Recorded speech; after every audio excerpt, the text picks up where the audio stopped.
Well, hello. So it's been a couple of weeks since my last update,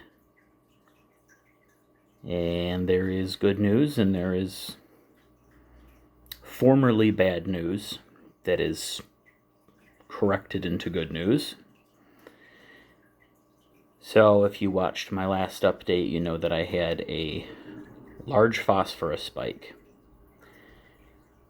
and that was not good. That stressed a lot of things out. I am still battling it, but the number has gone down significantly. I tested probably 4 or 5 days ago, and it was at 1 part per million.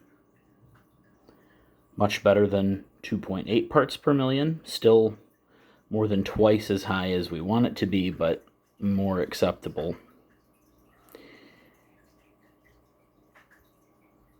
So, as I was correcting this, I had put aluminum sulfate, or not aluminum sulfate, aluminum oxide as a phosphate absorber, along with some carbon.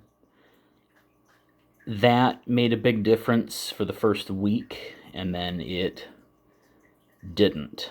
I don't know. I did have to continue feeding the fish, although I cut way back on it, and I did feed the corals one time since the last update. So I'm not 100% sure that that media was actually saturated.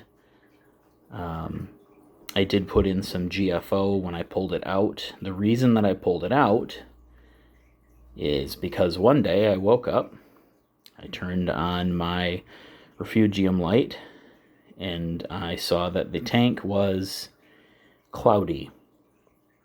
Alarmingly cloudy. I've never seen something like this before. So I started medicating. I was using a product called Coral Remedy by Brightwell Aquatics. It is an herbal white milky substance that helps to reverse tissue necrosis in coral. You're supposed to treat for 7 days and then do a large water change. The thing with medications like that is you cannot have carbon in the filter. So I removed the ChemiPure Blue, and I removed the combination of carbon and aluminum oxide. And then I put in the GFO in a bag instead, which continued to suck down the phosphate, but definitely not good. I also turned my UV sterilizer back on for about 48 hours to try to reduce the cloudiness, which it made a big difference. I wasn't sure why the tank was cloudy, if it was a bacterial outbreak, which is what I suspect, or something else. I ran several tests and found nothing wrong other than the phosphates, which had already been off by a week but were being corrected, so that doesn't really explain it. I looked at the temperature, that was right. I looked at the salinity, that seemed right. Couldn't really figure it out. The reason that I mentioned tissue necrosis, that acro had died, and I'm starting to think it may not have been the phosphate spike that did it. If you look straight ahead,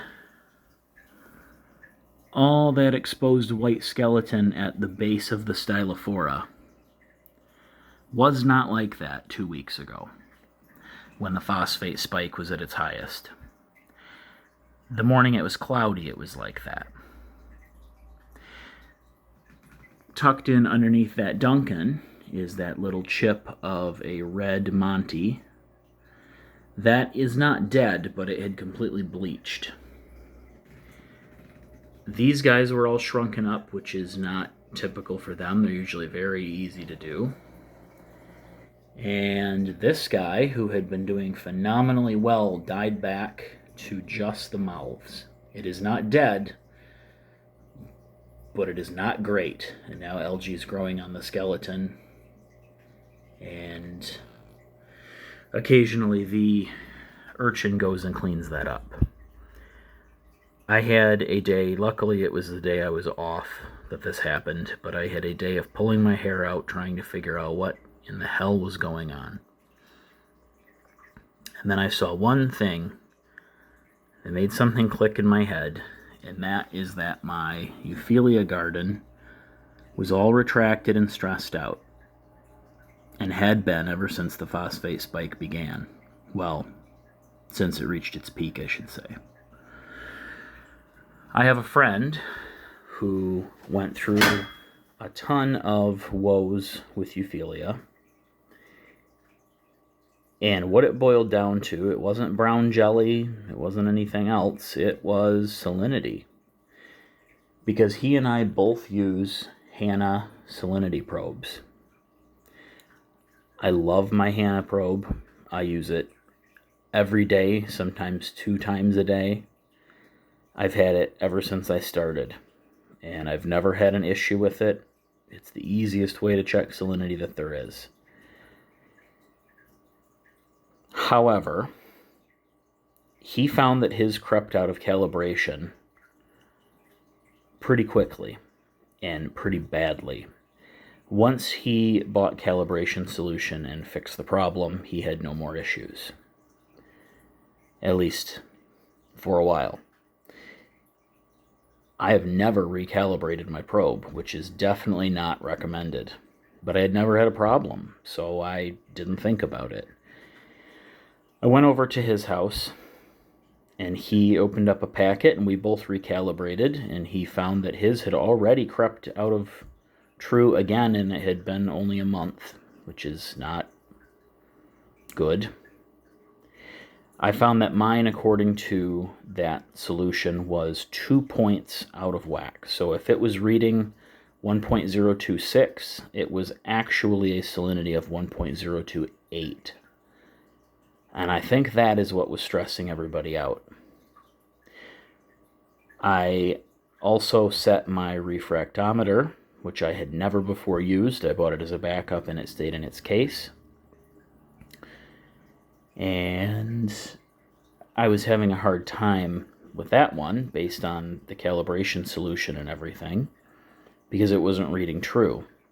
Now, in the directions for a refractometer, it tells you to calibrate it using RODI water and set it to 0, which I did.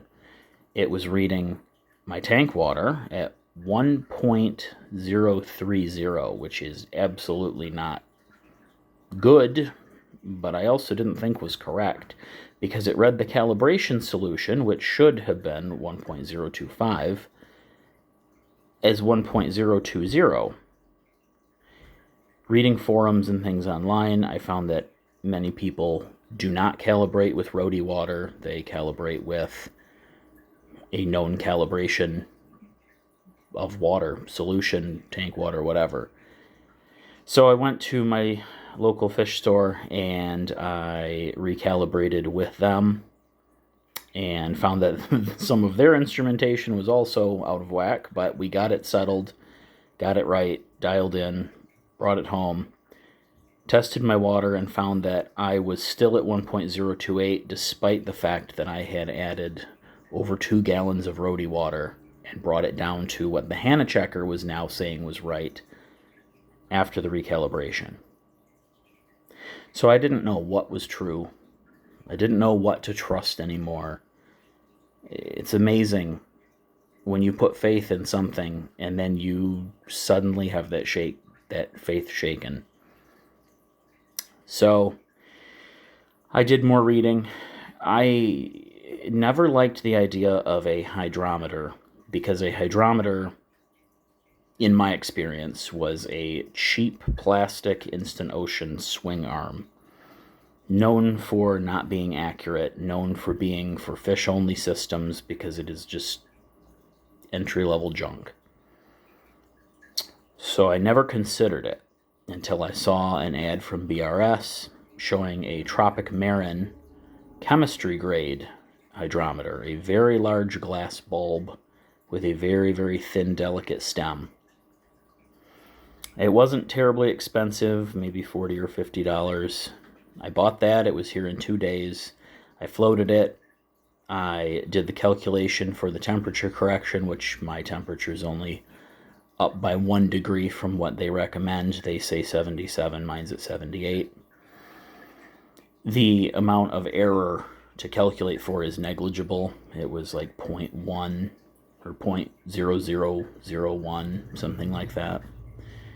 So it turned out that I was still 2 points too high after the big water change and the reduction in salinity had happened. So chances are I really was at 1.030.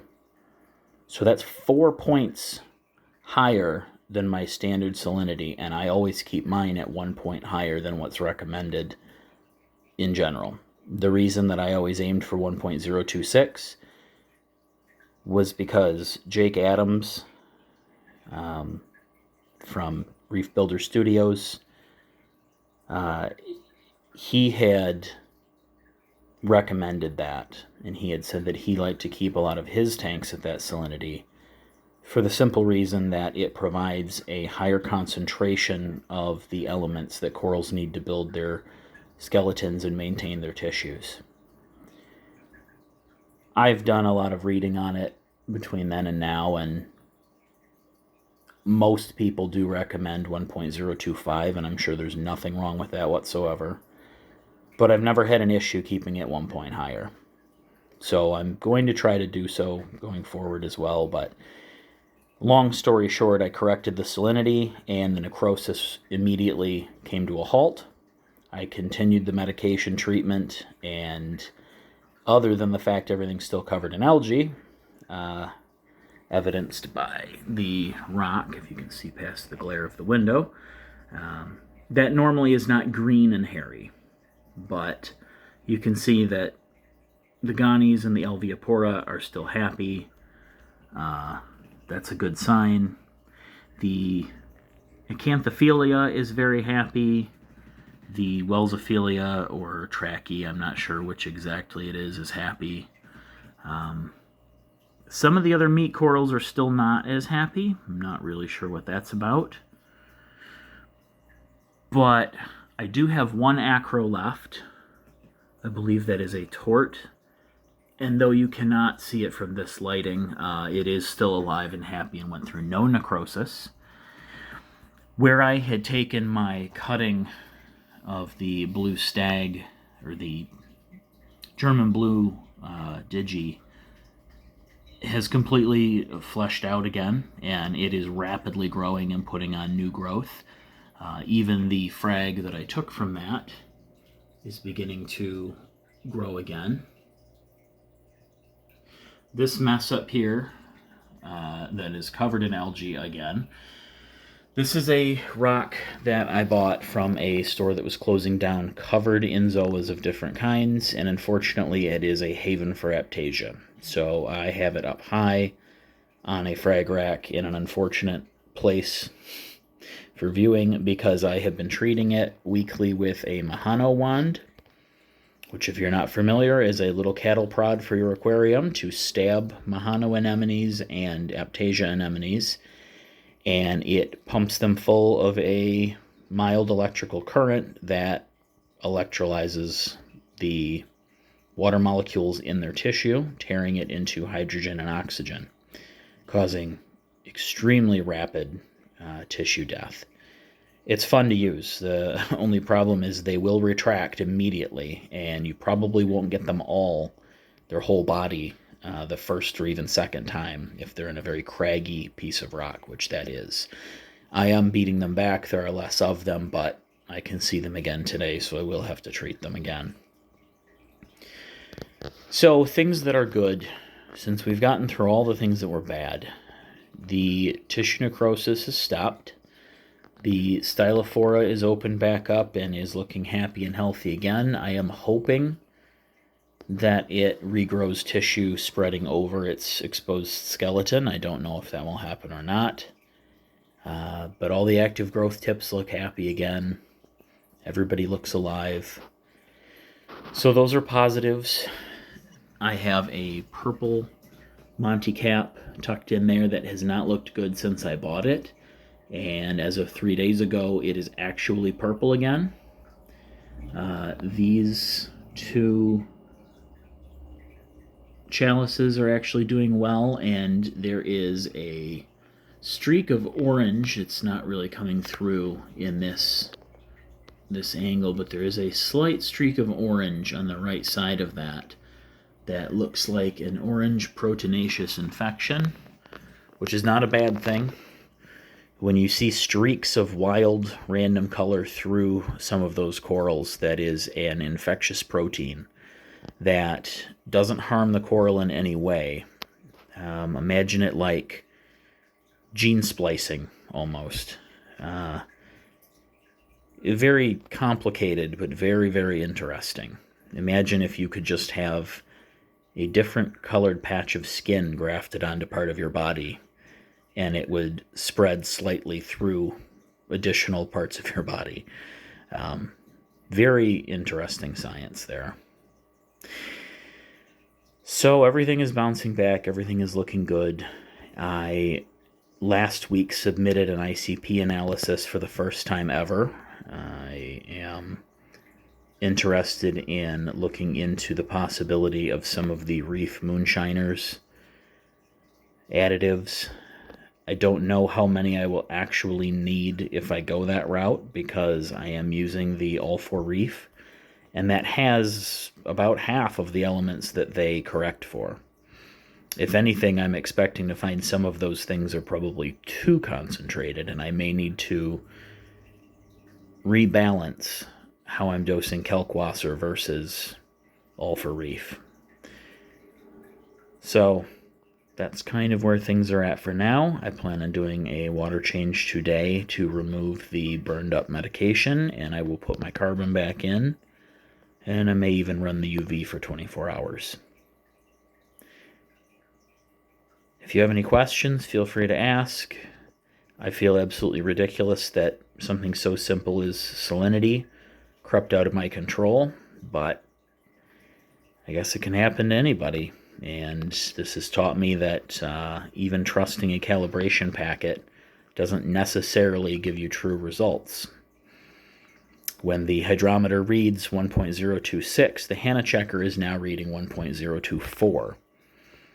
So, still marginally useful for topping off by hand, but I am going to need to check it probably weekly or bi-weekly with the hydrometer, just to make sure that it's within a reasonable margin of error.